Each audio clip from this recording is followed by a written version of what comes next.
천사의 아침 방문을 찾아오신 여러분을 환영합니다. 오늘도 아침 예배 말씀으로 믿음과 위로의 시간을 갖게 되길 바랍니다. 성도 여러분 안녕하세요. 오늘도 아침 예배에 찾아오신 성도님들을 진심으로 환영합니다.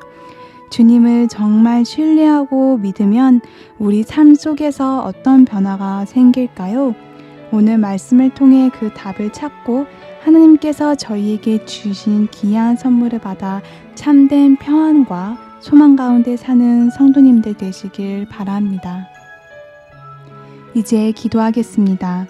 하늘에 계신 하나님 아버지, 하나님의 사랑을 알 수 있도록 말씀 앞에 나오게 해주신 것과 새 하루를 주심에 감사드립니다. 오늘은 하나님께서 저희를 사랑하셔서 독생자를 주신 하나님의 사랑을 배우고자 합니다. 말씀을 통해 배운 하나님의 사랑을 묵상할 때 성령 하나님 함께 해주시옵소서.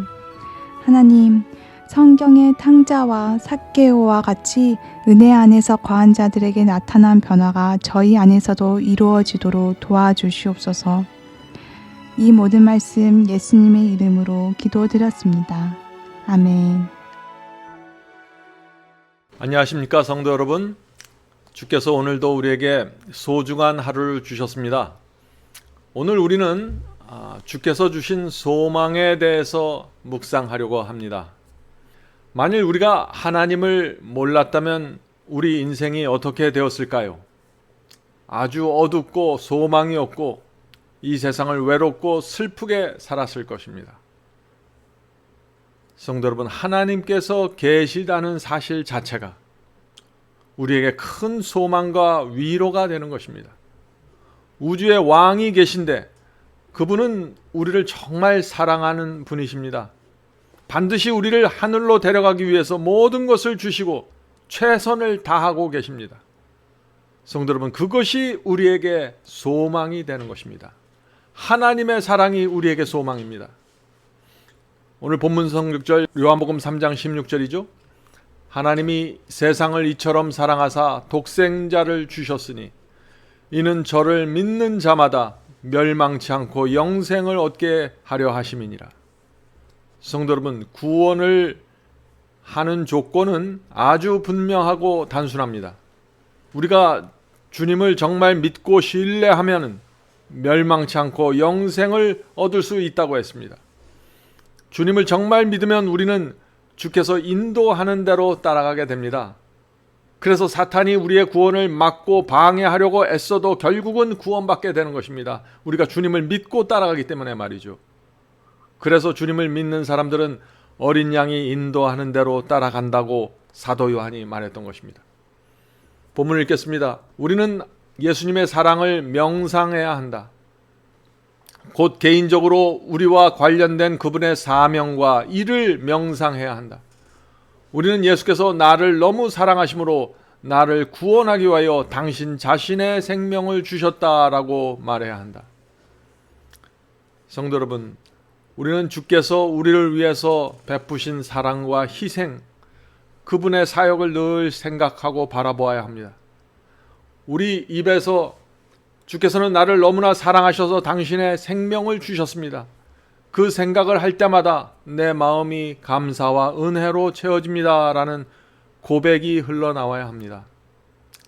우리가 그런 고백을 하게 되면은 우리는 자연스럽게 주께서 인도하는 길을 따라가게 되는 것입니다. 본문을 읽겠습니다. 하늘 아버지께서는 나를 사랑하신다. 하나님께서 나를 사랑하시는 증거는 하나님이 세상을 이처럼 사랑하사 독생자를 주셨으니 이는 저를 믿는 자마다 멸망치 않고 영생을 얻게 하려 하심이기 때문이다. 그리스도께서 어떤 조건으로 영생을 약속하셨는지 확인하는 것이 우리가 할 일이다. 자, 우리가 할 일이 무엇이라고요? 그리스도께서 어떤 조건으로 영생을 약속했는지 확인하는 것입니다.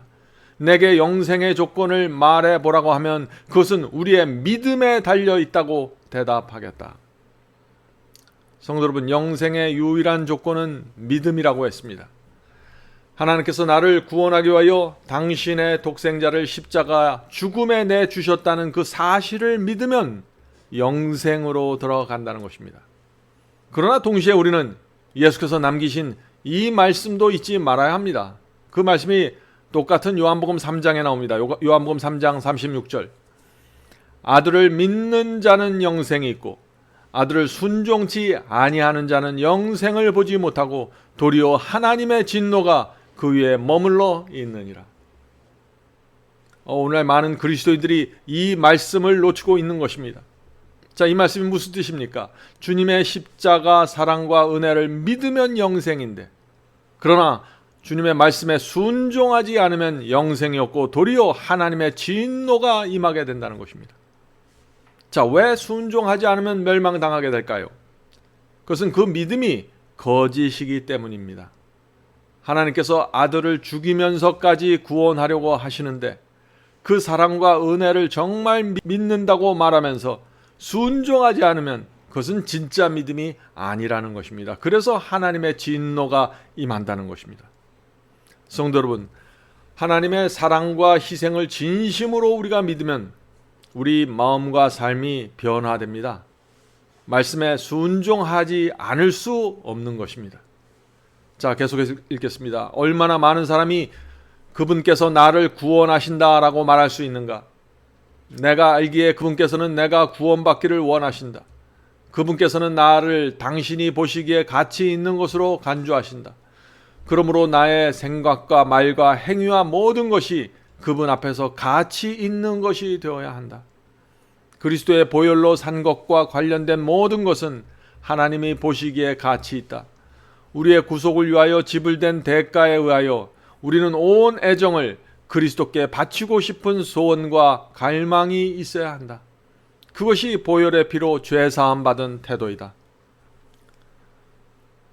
성도 여러분, 우리는 하나님을 자랑하면서 살아야 합니다. 우리가 정말 주님의 보혈로 구원받았다면, 정말 주님의 사랑과 은혜가 나를 구원했다면 우리는 주님을 자랑하면서 살게 되는 것입니다. 모든 사람은 자랑하면서 살게 됩니다.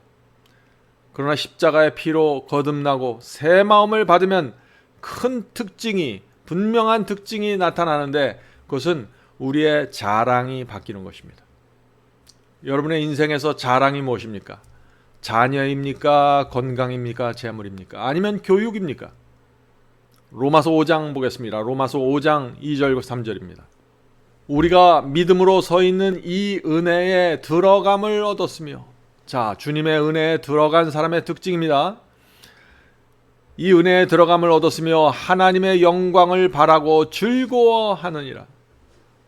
자, 성경에서 하나님의 영광은 성품을 뜻한다고 했죠? 영광은 성품입니다. 그러므로 영광을 바라보고 즐거워하는 것은 하나님의 성품을 바라보고 즐거워한다는 것입니다. 어떤 사람들이요? 믿음으로 은혜에 들어가 있는 사람들 말이죠. 계속해서 읽어보죠. 다만 이뿐 아니라 우리가 환난 중에서도 즐거워하나니. 성도 여러분, 이 믿음으로 은혜에 들어간 사람들에게는 분명한 특징이 나타나는데 하나님의 영광, 하나님의 성품을 가만히 묵상하면 즐거워진다는 것입니다. 환난 속에 들어가 있어도 하나님만 생각하면 즐거워진다는 것입니다. 성도 여러분, 바라보는 대로 변화됩니다. 우리가 하나님의 영광, 하나님의 성품을 바라보면은 변화됩니다. 어떤 환난 속에 있더라도 하나님의 영광을 바라보고 그분의 성품을 바라보고 묵상하면 마음이 즐거워집니다. 왜 그렇게 될까요? 하나님의 그 사랑의 성품, 자비의 성품, 나를 끝까지 구원하고 인도하시는 성품, 그 성품을 묵상하면 내 마음에 자연히 평안이 생긴다는 것입니다. 그분에 대한 의지와 믿음과 신뢰가 내 마음을 채우기 때문입니다. 지금 당장 내 눈앞에 보이는 상황이 어려울지라도 결국에는 하나님께서 여러 가지 고난과 사건을 통과하면서 나를 구원과 참된 행복으로 인도하신다는 사실을 우리가 바라보게 되면은 우리 마음에 넉넉한 풍요로움이 생기는 것입니다. 성도 여러분, 하나님을 바라보십시오. 그분의 성품, 그분의 흔들리지 않는 약속, 그분의 흔들리지 않는 사랑을 바라보십시오. 그러면은 변화됩니다. 그것을 바라보는 사람은 삶이 확 달라지게 되는 것입니다. 우울하고 슬픈 인생이 만족과 행복으로 채워지게 됩니다. 놀라운 변화가 생기는 것입니다. 바라보는 대로, 우리가 무엇을 바라보는 대로 변화된다는 것은 성경의 진리입니다. 본문 읽겠습니다. 우리는 하나님께서 당신의 피로 우리를 사탄에게 사셨으므로 우리는 하나님의 소유이고 우리는 하나님의 소유가 된 몸과 마음과 생애를 하나님께 바쳐야 한다. 그렇다면 우리의 모든 것을 하나님께 드림으로 우리가 큰 손실을 당한다고 생각해야 할까? 아니다. 우리의 재능을 하나님께 바침으로 우리는 재능을 향상시키게 된다. 우리의 시간을 주님께 바침으로 우리의 인생은 의미 있고 가치 있게 된다. 하나님께서 우리에게 주신 몸과 마음과 생애를 하나님께 돌려드릴 때 그것은 하나님의 사업에서 영향력을 행사할 수 있게 축복을 받는다. 학교에 있든지 직장에 있든지 선교지에 있든지 어디에 있든지 그대는 그리스도께 속하였음을 깨달아야 한다. 성도 여러분, 주님을 위해서 우리가 바치고 헌신할수록, 복음 사역을 위해서 내 재능과 시간을 바칠수록 손해보는 것이 아닙니다. 바치면 바칠수록 내가 향상되고 내 재능이 빛을 내게 되는 것입니다. 주님께 나를 바치면 바칠수록 더 확신이 생기고 더 평안이 생기고 성품이 점점 더 의를 향하여 세워지게 되는 것입니다. 손해보는 것이 하나도 없습니다. 자, 계속해서 읽어보죠. 이 세상에 주신 그리스도의 선물은 헤아릴 수 없다. 그러므로 하늘이 준 최고의 보화, 즉 그리스도를 우리에게 선물을 주셨으므로 하나님과 겨룰 수 있는 권세는 아무것도 없다. 이 선물의 위대함은 사람들에게 영원한 시대를 통하여 계속될 감사와 찬송의 주제를 제공해 준 것이었다. 그리스도 안에서 당신의 모든 것을 주심으로 그리스도께서는 인간의 마음과 정신과 영혼과 능력에 대한 권리를 주장하신다. 그리스도라는 완전하고 충만한 선물을 통하여 하나님께서 제공해 주신 보화를 바라볼 때 우리는 사랑은 여기에 있다라고 외칠 수 있다. 성도 여러분, 성경에 나타난 하나님을 가만히 바라보시기 바랍니다. 그러면은 하나님은 사랑이시다. 우주의 왕께서 내 구원을 위해 모든 것을 바치셨다라고 고백하게 될 것입니다. 그런 사람들은 하나님의 영광을 늘 바라보게 될 것입니다. 이 세상에서 하나님의 나라가 확장되는 일에 몰두하게 될 것입니다. 나의 이 세상의 모든 자랑은 사라지게 되고 하나님께서 나에게 베푸신 일을 감사하고 자랑하게 될 것입니다. 내 자랑, 내 자식 자랑, 내 재산 자랑하는 것은 아직 하나님께서 나에게 주신 이 소망이 얼마나 귀하고 소중한 것인지 모르는 것입니다. 성도 여러분, 우리가 하나님을 만났다는 것이 무엇입니까? 하나님께서 나에게 베푸신 사랑과 소망이 얼마나 소중한지 알았다는 것입니다. 그것이 하나님을 만났다는 것입니다. 하나님께서 베푸신 은혜가 얼마나 소중한지 알게 되었다는 것입니다. 내가 받은 소망과 사랑과 은혜를 알게 된 사람은 모든 것이 달라지게 됩니다. 주님을 마음에 모시고 살게 됩니다. 하나님을 만났기 때문에 그런 것입니다. 많은 분들이 하나님을 만났다는 것을 무엇인지 추상적으로 생각하는 것인데 하나님께서 주신 가장 귀한 것, 가장 소중한 것을 내가 깨닫게 되었다는 것입니다. 그 사랑과 소망을 깨닫게 되었다는 것입니다. 그것이 하나님을 만난 사람입니다. 그런 사람은 주님의 말씀에 순종하게 되고 성령의 음성을 거절하지 않게 됩니다. 하나님과 화목하게 되는 경험이 바로 이것입니다. 로마서 5장 11절 보겠습니다. 로마서 5장 11절. 이제 우리로 화목을 얻게 하신 우리 주 예수 그리스도로 말미암아 하나님 안에서 또한 즐거워하느니라. 이 세상 사람들은 모두 거듭나기 전에 하나님과 싸우면서 삽니다. 성령의 음성이 들려올 때 대적하면서 삽니다. 순종하기를 싫어합니다. 그런데 하나님께서 내게 주신 사랑과 희생과 소망이 얼마나 귀하고 소중한 것을 알게 되면 어떻게 될까요? 하나님께 감사하게 되고 하나님과 화목하게 되는 것입니다.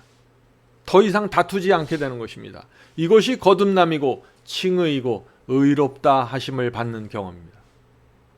다시 말해서 하나님께서 내 마음에서 왕이 되는 경험입니다. 전에는 두 주인을 섬기면서 살았는데 이제는 하나님이 내 주인이 되시는 것입니다. 전에는 내 마음에서 하나님이 왕이 아니었기 때문에 내 마음대로 살았습니다. 성령과 싸우면서 살았습니다.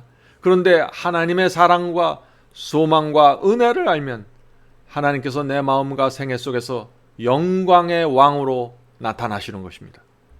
로마서 5장 3절입니다. 우리가 믿음으로 서 있는 이 은혜에 들어감을 얻었으며 하나님의 영광을 바라보고 즐거워하느니라. 다만 이뿐 아니라 우리가 환난 중에서도 즐거워하나니. 성도 여러분, 고난과 환난 속에서 하나님을 바라보십시오. 그러면은 마음이 넉넉해지고 즐거워지는 것입니다. 이것이 거듭난 자에게 나타나는 분명한 특징이라는 것입니다. 누가 나를 괴롭히고 힘들게 해도 하나님 바라보면 조용한 미소가 흘러나옵니다. 하나님께서 이 모든 것을 아시고 주관하신다는 사실을 알기 때문이죠. 아무리 힘들어도 하나님께서 내 인생 속에서 지금까지 나에게 베푸신 그 사랑과 자비와 용서와 소망을 바라보면 마음에 여유가 생기고 힘이 나게 되고 믿음으로 전진하게 됩니다. 성도 여러분, 하나님께서는 내 모든 것을 드려도 하나도 아깝지 않는 분이십니다. 오늘도 주께서 베푸시는 사랑과 은혜와 소망 바라보면서 살게 되길 간절히 바랍니다. 자, 이제 기도하고 마치도록 하겠습니다.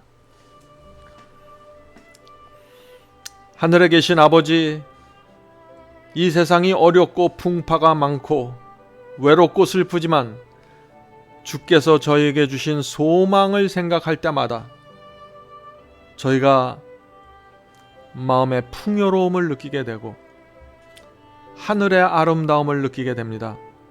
주님께 감사를 느끼게 됩니다. 주여, 저희가 이 세상에 살면서 하나님의 영광을 바라보며 살 수 있도록 도와주시옵소서. 그 하나님의 아름다운 성품을 잊지 않도록 도와주시옵소서. 흔들리지 않는 하나님의 사랑과 은혜, 흔들리지 않는 우리를 구원하고자 하는 하나님의 목적, 그 모든 것을 생각할 때마다 저희의 마음속에 뜨거운 소망이 일어납니다. 저희의 삶 속에서 변화되는 것은 아무것도 없고 여전히 어둡고 힘든 상황이 지속된다고 할지라도 하나님 생각하면 저희가 그 모든 것에서 자유로워지고 벗어날 수 있게 됩니다. 주여, 감사합니다. 저희 불쌍한 죄인들에게 말할 수 없는 소망을 주셔서 감사합니다. 오늘도 함께 기도하는 성도들에게, 형제 자매들에게 주께서 베풀어 주신 이 소망을 기억하게 도와주시옵소서. 오늘 하루도 하늘 향한 소망 붙잡고 이 세상을 넉넉한 마음으로 살 수 있게 축복해 주시옵소서. 예수님의 이름으로 간절히 기도드립니다. 아멘.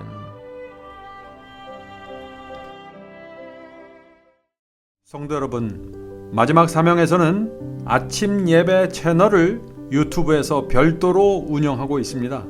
아침 예배 채널에서는 매일 새벽 4시에 예배 영상이 올려지고 있으며 특별히 아침 9시에 생방송 예배가 진행됩니다. 아침 9시 생방송 예배가 아침 예배 채널의 독특한 특징입니다. 원하시는 분들은 유튜브에서 아침 예배 채널을 별도로 구독 신청하여 주시면 저희와 함께 생방송으로 아침마다 예배 드릴 수 있습니다. 매일 아침마다 하나님의 말씀으로 저희 모두가 주 앞에 나와 예배 드리는 신앙으로 함께 나가게 되길 간절히 바랍니다. 감사합니다.